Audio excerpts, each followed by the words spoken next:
So last year, I decided to set a goal for myself. I was going to climb Mont Blanc, the highest mountain in the Alps in Western Europe. You know, I booked it a year in advance, I trained really hard for it, booked all my vacation days, done. The day came, I drove 8 hours from Luxembourg to Chamonix, super ready for my hike. Let's go. Then guess what happened? A massive heat wave struck the Alps. This was last year. And this meant it was too dangerous to do the hike because melting ice and permafrost technically holds together these big rocks and boulders. And now that was being dislodged, causing massive rockfall on the hiking routes. So it was just way too dangerous to do the hike. Obviously, my hike got canceled, but we know that this is a very common side effect of climate change in that area. Now, I was obviously frustrated, but you could say a canceled holiday is the most privileged, worst thing that can happen from the effects of climate change. But every year we hear about more and more extreme weather patterns like this that destroy and bring such devastating effects to communities all around the world. And hey, people like you and me are told, if we change our diet, if we consume less, if we switch to electric vehicles, we can save this planet. And it's true, we can. The science is very strong, and it suggests that these things really do help reduce emissions. But, my question and my concern is it enough, and is it fast enough? Now, the IPCC, which is the United Nations body on climate change, says we have a very unique opportunity. If we can limit the increase in global temperature to 1.5 degrees above pre-industrial era, we will be able to reduce the negative impact of climate change. So that means we have to reduce our emissions, and we have to get to at least net zero emissions by 2050 or earlier. So that means, basically, long story short, we have to reduce our emissions very, very, very, very, very fast. How fast? This fast. So I don't know about you, but that line tells me that this is a time problem. We don't have enough time, so we need to go quicker. And I am not a scientist, but I am a very practical person. So are you telling me that we have to go out and convince 8 billion people in the world that, hey, please change your lifestyle habits? You can, and it's not impossible. But it does sound incredibly slow. Have you tried to make dinner reservations with 10 friends? It takes like weeks to organize, it's hard and it's slow. So when I'm looking at this, the first thing that comes to my mind is we just don't have enough time. So what if I change the perspective a little bit here? What if we moved our focus and our efforts from, what can 8 billion people do, and focus that on a more manageable number of maybe a smaller set of large corporations and organizations? Consider this. CDP, the Carbon Disclosure Project, released a report that said that all historical emissions from 1988, 73% of that can be attributed to just 100 companies. 100 companies. Now, I don't know about you, but 100 is a much more manageable number than 8 billion people. And granted, a lot of those companies on that list were fossil fuel producers. And we are end consumers of their products. So there is obviously like a relationship between that. But why that stat was so interesting to me was that it showed the power of scale. How, of course we should continue doing what we're doing. But there are different actors in our society that have an outsized impact.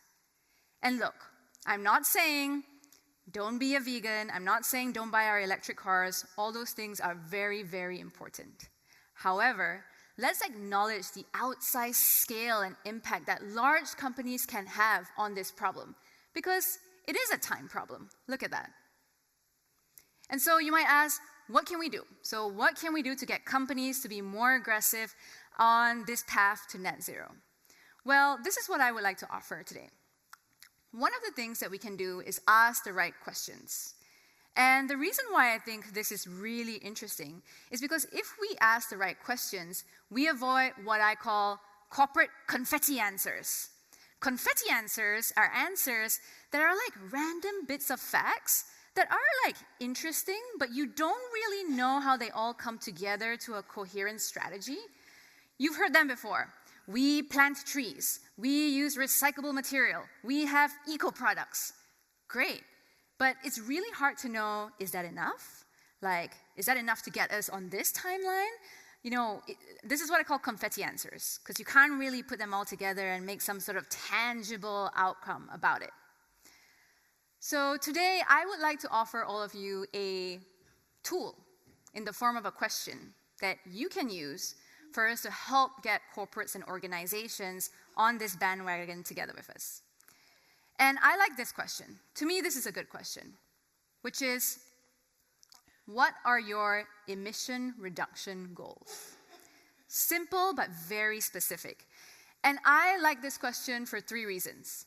The first, you either have a goal or you don't have a goal. It's really hard to be fluffy about it. So it's very specific, but very simple.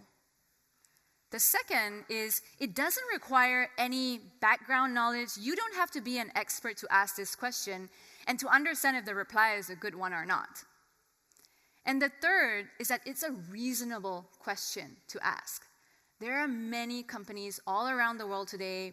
The biggest companies are all setting emission reduction goals. And there are even companies who are created to audit and verify those goals. So there's a whole thriving ecosystem on, allowing companies to set goals and target them and, monitor them over time. It all exists. So it's not an unreasonable question to ask corporates. Now you might be wondering, where do governments come into all of this? Like, why shouldn't we ask this question to governments? Governments play an immensely important role. And thankfully, about 82% of governments worldwide have set some sort of emission reduction goal. But remember, countries, when they set these goals, they then have to translate them into laws and then influence the companies who operate in their country to actually follow it. And again, that takes time. So I still think one of the most effective things we can do is ask corporates this question. Because they'll have to do it anyway, and we can help get that going, make it faster. So I'm going to give you some examples of how you can use this question in your day-to-day going forward. In your next company event, or if you meet a leader from your company, ask them, hey, does our company have an emission reduction goal, and what is our progress towards it? The next time you apply for a job, at the end of the interview or when you're meeting the recruiter, aside from the benefits question, ask the question, so can you tell me more about what this company does to reduce its emission? Does it have a target?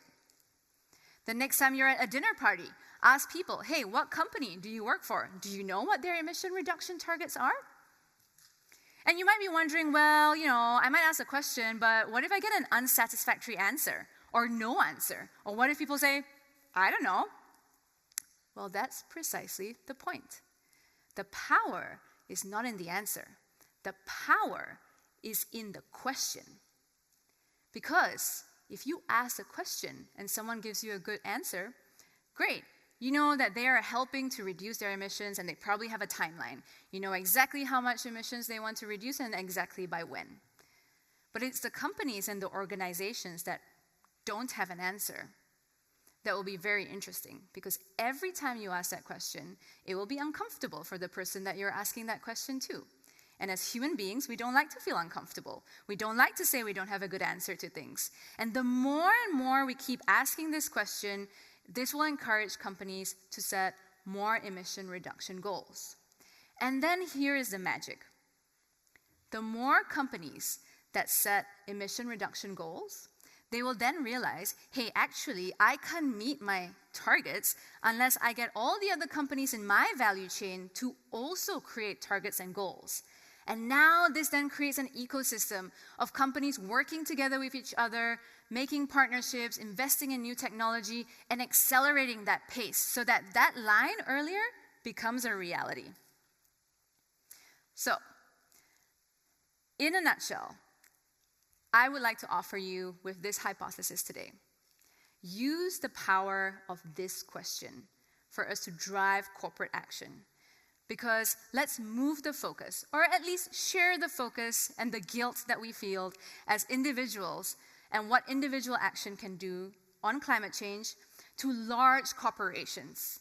Because truly, they have the scale to reduce emissions at a far, far, far faster pace than you or I can. And at the end of the day, this is a game of time. Thank you.